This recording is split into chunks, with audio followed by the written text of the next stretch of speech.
Muallim çınıgı bizim nememizde peygamberlik kesip de baytırat.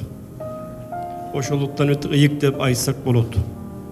Kanday ata apa balasını kızını kıskanbasa muallim de şunday bolut. Eç kaçan bütürücüsü özünden büyük dengeye çıksa ana şundan yüreği tarlık kılbaydı.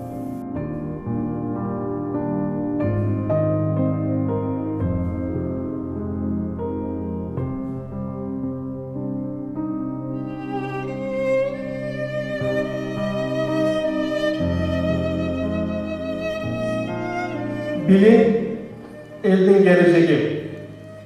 Kaysi el koldasın, bilimi koldasa, yaş buldarga sapaklı bilim, yaşı terbiye ederse, al el, geç kaçan camanlık görmüyor.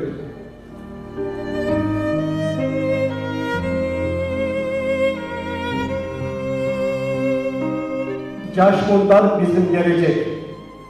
Elimizin, yurdumuzun, mekanimizin geleceği. Geç kaçan Kırgız eli kıyınçlık görmesin. Yaş bunlar ardayım, el için, ceri için, mekan için işlet versin.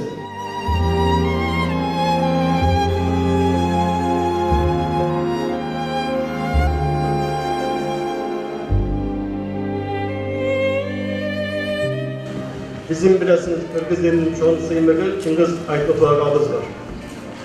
Anne Aytlık'tan yaşlı bir sözü var. Ardayıp adam bolu.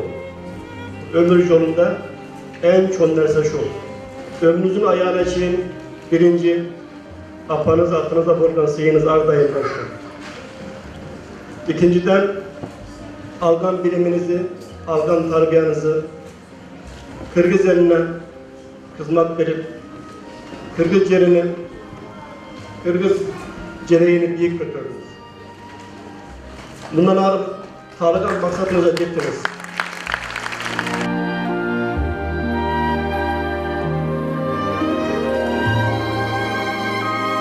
Bizim bütürücülerimiz, oğul kızlarımız en negizgisi ardayım eline hizmet verip dursun.